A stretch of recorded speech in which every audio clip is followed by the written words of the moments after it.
Hi, I'm Dustin Abbott, and I'm here today to give you my final review, and in this case it's somewhat of a long-term review because I actually ended up purchasing this Voigtlander macro APO-Lanthar 65mm f2 lens. I just thought it was too awesome to not own, and so I've had it for a while, been able to shoot with it for several months, and because I owned it, it didn't have the same kind of priority of getting it finished. You know, a lot of times when I'm reviewing lenses that are provided to me from manufacturers or retailers, I have certain time constraints, and so in this case I didn't, so it's taken me a while to get to this conclusion. The plus side for you perhaps is that I've been able to go really in depth with this lens. I've been able to shoot with it a lot, and so I can speak with a lot of confidence about it here today. This lens has intrigued me ever since I moved to Sony, or added Sony to my kit, I should say, because in a lot of ways it has some similar DNA to some excellent lenses from Zeiss, the macro planar lenses, and I've enjoyed shooting with those, enjoyed the image quality, but this added the twist of being an apochromatic lens. And if you're not familiar with what apochromatic lenses are, essentially they have the ability to focus colors equally, and so just the nature of the lens design enables them to essentially have zero chromatic aberrations of any kind. And so apochromatic lenses tend to be extraordinarily sharp and have a lot of contrast as a result, because there isn't any kind of issues with longitudinal chromatic aberrations. You know, longitudinal chromatic aberrations occur when colors are not focused equally. So an apochromatic lens does that particular thing extraordinarily well, which gives a lot of bite to the images. Now, if you're not familiar with Voigtlander, Voigtlander is actually the oldest lens maker still in operation in the world today. It's originally an Austrian company, but modern Voigtlander lenses are made by Cosina in Japan. And Cosina is also, in Japan, is also the place where a lot of Zeiss glass is manufactured.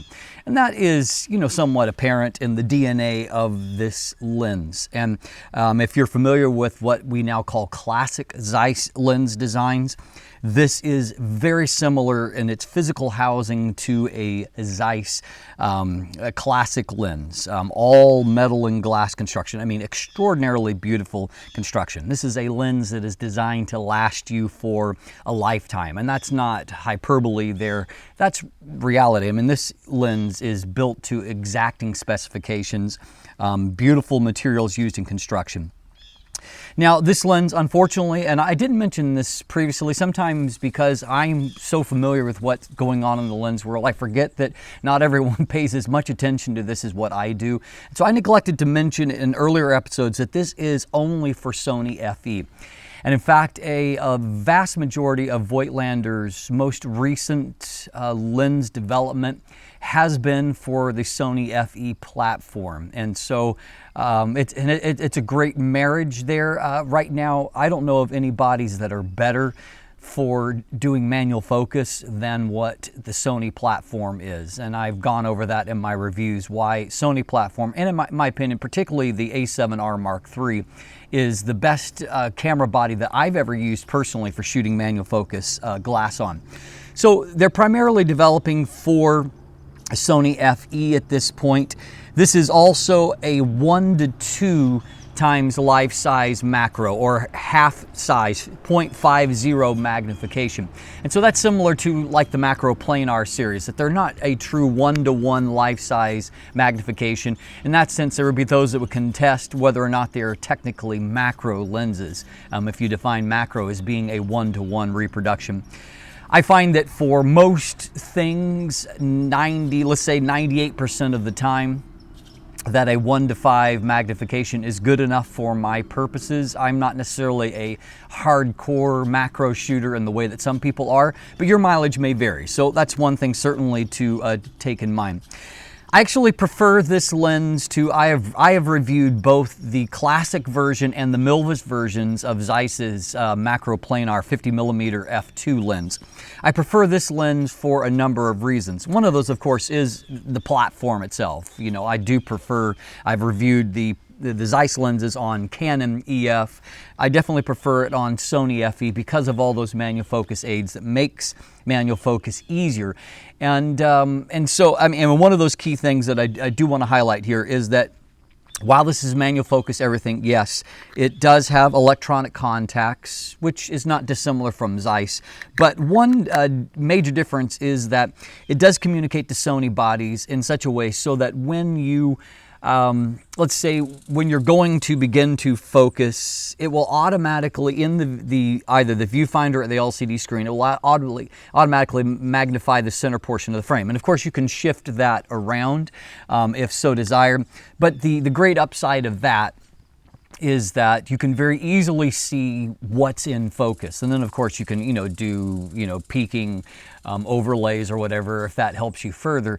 But my point is that it's been very, very rare that I've missed focus with this lens. Yes, focus is a little bit more deliberate, but you would be surprised how quickly, if you begin to learn the technique, you can refine that focus and achieve it. And so, yes, I prefer it in part because it's easier to focus.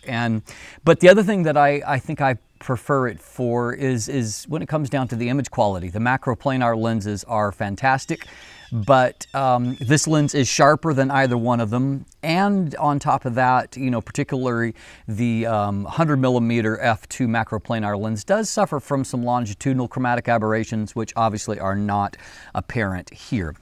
Now, if you'd like more detail about the build and the design of this lens, I encourage you to take a look at this episode here. That's where I break those things down in detail. I'm just going to share with you a few highlights here. This lens does have a manual aperture ring. And so unlike Zeiss lenses, at least as far as Canon mount goes, Zeiss lenses on Canon have an electromagnetic aperture iris, which means that you control the aperture opening from within the camera just like you do any other lens. I kind of thought that when I got this lens, it might behave a little bit like, say, the Sony Zeiss planar 50mm f1.4 that I also own, where it has both a manual aperture ring, but you can electromagnetically control the aperture opening also. That doesn't appear to be the case here. You have just a manual focus, manual aperture ring. The upside of this particular manual aperture ring over a lot of them is that in many cases, you might only get a half stop here and there to choose from, or in a lot of cases, just full stops, So what I mean by that is f2, f2.8, f4, f5.6, so on and so forth. In this case, you actually get 1/3 aperture clicks, and so you can control the aperture in a more minute way, similar to what happens with an electromagnetic aperture control. The other advantage of having a full manual aperture ring is future-proofing of a lens. I continue to use lenses that are 40 and 50 years old in my, my collection of vintage glass because of the fact that they are manual focus, which means that they don't rely on any kind of focus system, so you can convert them to any number of other focus or camera systems. But the fact that they also have a manual aperture ring means that you have full control over the aperture iris, even if you have no electronic communication from the camera to the lens. So in terms of future-proofing, that's a plus there. I would say that my single greatest criticism of the build, it's an exceptional build, but it's more about what it's missing. There is no weather sealing built into this lens. In that sense, it is like classic Zeiss lenses. And so I always prefer having weather sealing to not having it, just because, it just gives you that extra little bit of security. And so that's one thing I did want to highlight. But beyond that, the build, as I've said, is exceptionally good. The fact that you do have electronic communication to the camera means that you do get EXIF data communicated. On every Voigtlander lens that I've used, the focus is, as far as the manual focus action, is essentially perfection. I mean, I honestly could not point to any way to improve it. It is perfectly damped, perfect weight, perfectly smooth, incredible amount of control you have over fine-tuning focus. It's just fantastic. And if you've never used an exceptional manual focus lens, if your experience with manual focus is basically doing it with your autofocus lens, you have no idea how satisfying a good manual focus lens can be. Now, if there's any negative to focus here, it's just, again, it's the reality of a lens with a macro range. The focus throw here is exceptionally large, and so as you can see, I'm going more than a full 360-degree rotation to get all through that range. And so if you're going from macro to infinity or vice versa, it's going to take some focusing. Fortunately, again, that great focus action makes it easier to do that. But just be aware of the fact that there is a lot of focus possibilities introduced with a manual focus range added there. And so just keep that in mind. But beyond that, beautifully built lens, a real joy to handle and to use. Size-wise, it's a nice balance for the Sony A7 series. It's close to 600 grams in weight, and that's more exactly covered in that build episode. But it pairs there nicely. It's a nice balance there. Reasonably compact, goes easily into a bag, and so I can bring it along as an additional option. And so I'm enjoying using it. If you're a wedding photographer, this is a lens well worth considering. I mean, it doubles as a fantastic portrait lens, great focal length, and it also will allow you to get really stunning shots of, rings, accessories, decorations, all of that kind of stuff. Now, talking about the image quality, I would encourage you to take a look at this very detailed episode here where I break it all down. But suffice it to say that this lens is optically, it is right amongst the very best that I have ever reviewed. And that's saying a lot. I've reviewed a lot of glass at this point. My opinion is that this lens performs very similarly to exceptional lenses like the Zeiss Milvis 135mm f2. I would believe that it behaves similarly optically even to the Zeiss Otis series. It's that good. It is exceptionally good at f2. It is essentially perfect from corner to corner. There is very, very little sharpness drop-off, resolution, contrast drop-off from center to the extreme edge of the frame. I mean, it's amazing. As far as you don't really add sharpness so much by stopping the lens down. It's more that you might, increase depth of field.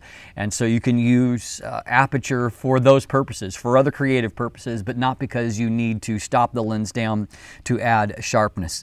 As I've mentioned about the Apochromatic design, it means that chromatic aberrations are never going to be an issue with this lens. They're just not under any circumstance. Now, the one thing that I did highlight in that episode where by the way, I compared it to, I've already mentioned the Sony Zeiss planar 50mm f1.4, which is optically an amazing 50mm lens. It's the first autofocus lens that I have bought out of probably close to 25 50mm-ish lenses that I have reviewed. I've gone through a lot of them, and I just never could find one that I thought was worth my investment. And I had some vintage 50mm lenses, some other options that I would go to, but the Sony Zeiss got my money, and it's an exceptionally good lens. I also compared it to the Zeiss Milvis 135mm f2 because it's an apochromatic lens, and it's one that I personally own. And what I found is that this lens is, equally good in the center and a bit better in the edges of the frame. And so it's as good as the very best. The bouquet quality was the one thing that I found in some situations. I understand I am nitpicking here. The bouquet quality is actually really, really nice. But you will find in certain situations a little bit of concentric rings in the bouquet highlights. And so, if that's a deal breaker for you, that is present, which, by the way, it's similarly present in some of these Zeiss Otis lenses. You rarely see it because the overall quality of the images is so fantastic. But there are a few situations in which you will see that.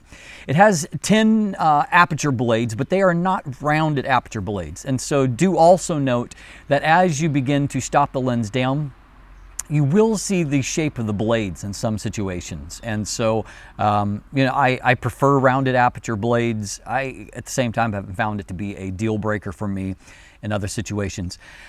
Probably the greatest standout, I would say, across the Voigtlander lenses that I have tested is really, really exceptional color rendition. some lenses, it's very hard to define. It's not just the color accuracy, it's just colors themselves are just beautiful. And the result of the images is that there's beautiful levels of saturation where they're deeply saturated but without looking garish or overdone. Again, it's hard to quantify, but Zeiss does this exceptionally well. And of course, you know, it's probably somewhat of a Cosina thing, because the Voigtlander lenses are similarly just really special in color rendition. As a byproduct of this, you know, the sharpness, the nice bokeh quality, and then this amazing color rendition. I have found this to be a really, really fantastic video lens. And so I've shot a lot of my episodes with it. And yes, it's manual focus. So like in this situation, I'm pre-focusing. Yeah. I mean, you get that. Of course, a lot of, you know, serious video producers do prefer actually to use manual focus lenses.